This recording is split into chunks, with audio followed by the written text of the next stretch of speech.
Have you ever looked at yourself and wondered, why do I feel like I'm not even enough? Like, no matter what you do, it's never good enough for the people who are supposed to love and support you. Hey, Rych Babes, I'm Melody, you're here, and welcome back to A Rich Girl's Glow Up. This is part of my, birthday, confession series leading up to my 35th birthday. I'm getting old. Where I'm literally just sharing the lessons that made me the woman that I am today. And today I just want to talk to anybody who ever felt like they weren't enough, and remember, and just to remind them that you really are enough. Oh my God. So I felt like this my entire life. When I was 4 years old, I lost my parents, and I was just a little girl who didn't know what was going on. The whole world just really flipped upside down. I was moving from my grandmother's house to my aunt's house, and from that moment I felt like I just really didn't belong. Everything I did, I felt like I needed to earn her approval just to feel accepted. And meanwhile, I was watching her biological son, which is my cousin, do the bare minimum and still be treated like he was a prince. And I'm like, what about me? And I'm not even doing that much, you know what I'm saying? I'm not causing that many problems. And when I finally got the courage to speak up about the mistreatment, other family members would just shut me down. They would say things like, well, you're not her real child, so be grateful that you're not in a foster care. I was literally only a child, but that really hit me hard, because it's what the fuck? Just because I'm grateful, but I was supposed to be mistreated like Cinderella or something. That's crazy. And it was like that, being told I should just be grateful for the scraps of love that I can get. Come on, that's crazy. That shit, that's wild to me. Why would... And I hate that. And then when I talk to my family members and they be like, well, I could see the difference because now that we got kids, I'm like, so it's okay for you to treat other kids who are not your kids different because they're not your biological kids? You don't make no fucking sense. Because if you got married to a man or to a woman, okay, and they had their kids, and so all y'all become a Brady Bunch, wouldn't you love those kids the same way? And even if you couldn't do that, you should really just be an adult and say, look, I love you and I love my kids, but I will not be able to treat you 100%. But even then, why would you think that as a child, when that child grow up and be an adult, that child is going to respect you? Because it's how low can you be to literally mistreat the child that you agreed to take care of? And because I did not come out of your womb, or because I did not come out your fucking ball sack, that I am not worthy enough to be equal as the child that you have biologically. Let's keep that real. Okay, I'm ready to see. So, and it really stuck with me, the idea that I wasn't enough because I wasn't her child, that I didn't deserve the same kind of love and care and attention. And it became something that I carried with me everywhere I went. I literally tried to prove myself with everything, every report card, every reward, every activity that I joined. I really thought that if I achieved more, if I achieved enough, that she'll finally see me, and give me the, the motherly figure type of love that I was searching for. And maybe, and maybe finally, at that time, that maybe I'll be good enough. But it didn't work out, and I never forgot that one trip when we went to Waldorf. Y'all know, Waldorf is a little far, we visited some people, and their daughter had this trophy case full of soccer awards. And as we were leaving, my aunt literally turned around in front of everyone and was like, you see this? You need to be successful like this. And it was words of that nature. It was a long time ago, so I was trying to figure it out, but I couldn't really figure out the exact words. But I will never forget how the fuck I felt. It was everything that I had done up until that moment meant nothing. And even as I got older, it didn't stop. It just didn't stop. Nothing like Mother's Day gifts, all those things. And you think her biological son was doing all that shit? No, he was not. No, he was not. I worked so hard to prove her wrong, to show her that I deserved her attention. And I went all the way to get my master's degree, not for me, but to prove that I was worthy enough. Y'all, oh my God. So let me tell y'all the story real quick about how I ended up getting my master's degree at the age of 24, which I'm grateful for. Okay, I'm really proud of myself for that. However, how I started the master's wasn't necessarily for me, like I said before. So what happened was, I was in a shelter, okay? If you know anything about DC, okay, I was in a transitional housing at the time. When I was pregnant, I was trying to get some help because my aunt wouldn't let me come back in, even though I had got pregnant outside her house, okay? So once I got into that transitional housing, then that's when I was able to finally get myself together and everything like that. And that really hurt me too, because like, yeah, I know I got pregnant outside your house, because I had already moved out the house. Granted, I was already in college, granted, and then I dropped out of college. Anyway, so pretty much I was in a transitional housing. I was pretty much condemned as homeless. So at a transitional house, you go back to school or you go to work. Okay, so I decided to go back to school. I decided to go to Trinity. Trinity gave me a scholarship because I already had, mind you, when I graduated high school, I already had a full scholarship to the University of Maryland College Park. Can we say that again? I already had a full scholarship to University of Maryland College Park. And how did I end up at Trinity?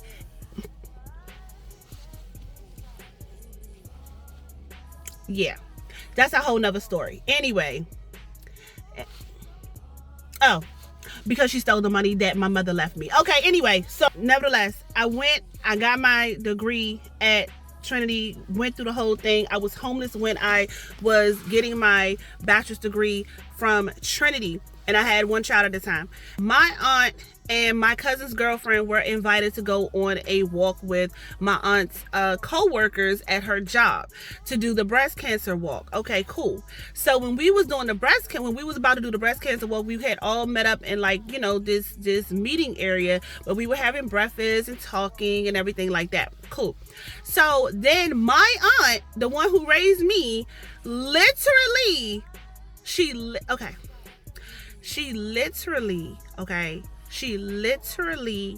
got up from the table and announced that my cousin's girlfriend, we're gonna name her Brittany. My cousin's girlfriend Brittany was getting her master's degree. Everybody was like, "Oh my God, yes, da, da, da, da, da." Cool. We was praising, and then she looked at me and I looked at her, and then she was like, "But you're not." She looked at me, was like, "But you're the daughter that she raised, but she's not going to acknowledge that you're getting your bachelor's degree." Mind you, me and Brittany were graduating at the same time at the same college. She was graduating with her master's at Trinity. I was graduating with my bachelor's at Trinity. Same ceremony. The same ceremony. She did not acknowledge me. Brittany looked over at the table at me and was like, "Really?" I was like, "Don't even say nothing." And let me tell you something. She didn't even mention anything. My aunt didn't even mention anything that I was graduating or nothing. You know who said something? Brittany. Brittany was like, "And Bella's getting her." I said, don't even worry about it. And at that time, I was grown. Okay, I was like what, 20. I was like 20. I was 22 at the time. I should have got up from that table at that time, but I didn't. Because when you lose your parents, who you are literally like attached to at that time, whoever you were with, whoever you had, like, for me, because I lost my parents, I was so attached to my aunt, even though I saw the mistreatment. And I should have got up from that table at that very moment, because that was totally disrespectful. That was very disrespectful for you to sit up here and do that. But I didn't do that. I just sat there and I indulged in it, and I was just feeling hatred for the rest of the day. And yeah, we completed the 5K walk or whatever the case may be. But like, I still was there, and I didn't get up from the table knowing that I would never be enough. You get what I'm saying? Like, that was some really fucked up shit, and that's how I ended up going to get my master's degree. And we had a big old party at the Hamilton. And I felt like that party wasn't necessarily for me. I felt like that party was actually for Brittany, okay? Because her and Brittany, their relationship was close. But I felt like that party that she had invited everyone for was for Brittany. It really wasn't for me. It really wasn't for me. And I'm going to tell you why. Because when I got my master's degree, did you think that there was a party? No, it wasn't. I got my master's degree at 24 years old. I got my master's degree at 24 years old. That was 2 more years later. That you could have planned something for me alone. But you didn't plan shit. You didn't plan nothing. You didn't plan nothing. So, yeah, Rych Babes, I literally ended up spending so much of my youth proving myself to people who just didn't even see me. And maybe, like, you're there too, working overtime to win someone's approval, like just bending over backwards to make them see your worth. And here's the truth, Rych Babes, you don't have to break your back for anyone else's approval. You're just enough. You are enough exactly how you are. Your worth isn't tied to how many trophies that you win, how many degrees that you earn, how much you sacrifice to make someone else happy. And if they can't see it, like, that's not a reflection of you, that's a reflection of them. Oh my God. Like, and it's sadly that I had to learn this at a later on in my life, because all this information was just like taboo, and nobody really was trying to listen to me anyway at the time. So here's what I've learned. The love and the validation you're seeking from other people, you have to give that to yourself. It wasn't until I stopped chasing her approval and started loving myself, and especially even when I got married too, because that went from one toxic relationship to the marriage, okay? And I realized I just had to stop chasing her approval, stop needing her validation, because the moment that when you realize that you're enough, everything else is changed, And let me just tell you again, Rych Babes, that when you step into your power and you start to love yourself, the right people will, oh my God, the right people will see your worth without you having to even prove it. I mean, you don't even have to chase love. I don't have to chase love anymore. You know what I'm saying? Like, you don't even have to perform for it. You just have to just be you, and oh my God. And if you ever felt like you weren't enough, I want you to hear this loudly and clearly. You are enough. You've always been enough, and the people who truly matter will see that without you having to convince them. Oh my God. Thank you guys so much for being here with me today. This was like literally like a ranting session. I don't even know what this is. Let me know in the comments, have you ever felt like you wasn't enough? How did you move past it? I would love to hear your stories, because we are all here for our glow up journey together. Listen, my loves, I'm just like, when I say the right people would come into your place, like, I've literally got adopted in a sense. Like, I literally like my aunt, okay, I don't even talk to her anymore. We cut ties a long time ago. I told her I just cannot be cordial with her no more. It just became to the point where like that favoritism started to trickle down on my kids, and I said, oh no, you're not about to do that. Like, you're not about to favoritize the oldest one out of the other ones. You're not about to do that. I can't do that. I can't have my other kids feeling the same way that I felt. So I had to leave. I couldn't do it. And like, I just feel like people just don't understand unless they were in your shoes. There's more boys in my family than there are girls. And I've seen it growing up how, and I'm pretty sure you may have too, where the boys got more love and treatment and understanding than the girls. The girls had a damn near fight, teeth and nail to get the bare minimum, and the boys, they were being treated totally different. And that's why you got all these sucker ass niggas now, for real, because they can't even put their name on the application without needing your help. Like, look at what you just raised. He's a man now who's not even independent, you know. He needs women to depend on his life, you know. So y'all, I'm not even gonna hold y'all no more, because you know how I can get. Okay, I'm on my way to go, and my kids got practice. Ugh. So every day is always something new. Every day is always something new for me. Okay, I always gotta get up and go somewhere. Shoot, I'm trying to tell y'all now, ladies who got the kids in them sports, I'm telling you, that's the new club. Okay, that's the new club. We don't go clubbing no more. We go to the games. Okay, that's where all the baby daddies at. That's where all the baby daddies at. Okay, you got, listen, get cute and go to the football games, go to the basketball games. You're gonna see somebody, you gonna see them baby daddies out there. Now, don't be, listen, and don't be messy, but you know, I'm just saying, you gonna, okay, get cute and go to the, listen, I ain't, you talking about some, ain't no mess. I ain't telling you to go mess with them now, but you can go look and, you know, go flirt a little bit, but, you know, but don't be doing nothing crazy. You gotta keep your image, you gotta keep your representation now. Like, I'm one of them fine moms, you know what I'm saying, on the field, but ain't nobody touched me. I've been celibate for what, almost 4 years now? So, yeah, like, yeah, but I'm cute as shit, waist style. Okay, you get, okay, ass that, okay, who mama's that? Okay, but, oh, you can't even touch her. She got clays, okay? I walk them motherfuckers, okay? Anyway, y'all know how I just, my mind just started going crazy. All right, so this is the end of my birthday confessions. I love y'all so much. I'll be dropping some other videos for you guys to watch today. And y'all, listen, keep shining, keep glowing, keep growing, and just know that you don't need no validation from nobody but yourself and God. As long as you and God are cool, that's it. And I feel like with people, they just didn't understand me because they had parents. They had parents that loved them no matter what. They loved them no matter what. So I had to deal with some shit.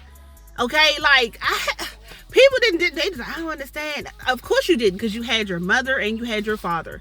So if you fucked up, guess what? They were there to pick you up, dust you right off, and keep it moving. But people like me, I literally had to figure it out on my own, and it took me so long. So yeah, you know, so go to that therapy, go to that stuff, you know, go to therapy, go to all those different things to help you.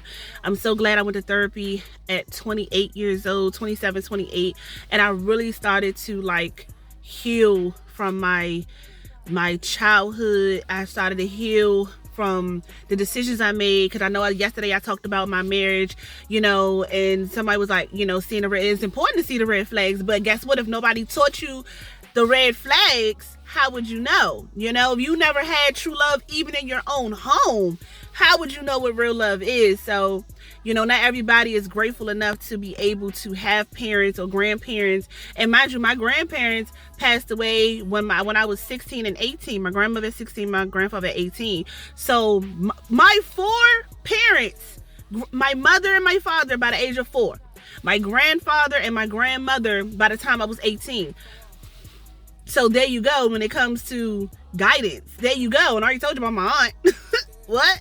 So, you know, it was hard for me. It was so hard, but I'm just so grateful now. I'm just so grateful now that I'm finally able to be the woman that I have always been wanting to be, the woman that God has called me to be. And that's why this channel means so much to me, because people just don't know. Like, if you don't know, you don't know, you know. And it's like, I don't understand why she did that. Yeah, but look at your life. You had all the resources, you know, and some people didn't. Some people started off already messed up. So I'm just grateful to God to have you guys, you know, with me. Thank you all for the birthday wishes. We are really just, you know, I'm just enjoying this little, you know, it's not getting as much views and stuff like that, but I don't even care. I just wanted to just do something different. I just wanted you to like see who I am and why I started the channel, and now the reasons behind why I am literally like so hard on your glow up journey. You know what I'm saying? You being a rich babe and your glow up journey. But I keep saying I'm about to leave, but then I keep talking. You know how that is. Okay, so I'm leaving this time. Bestie, Rich Babes, I'm leaving this time. I love you all so much. Until next time, Rich Babes, stay rich. I love you.